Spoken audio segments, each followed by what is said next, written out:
Assalamualaikum warahmatullahi wabarakatuh.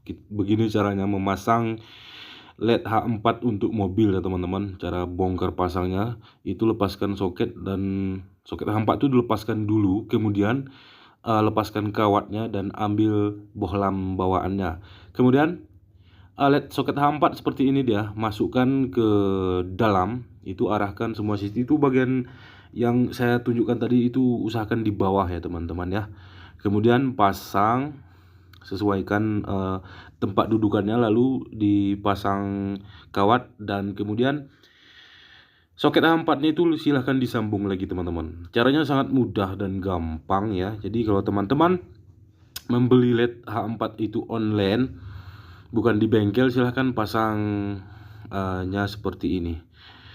Oke teman-teman, ini sudah kita tes LED H4-nya. Untuk video kali ini kita cukupkan sampai di sini dan kami akhiri. Assalamualaikum warahmatullahi wabarakatuh.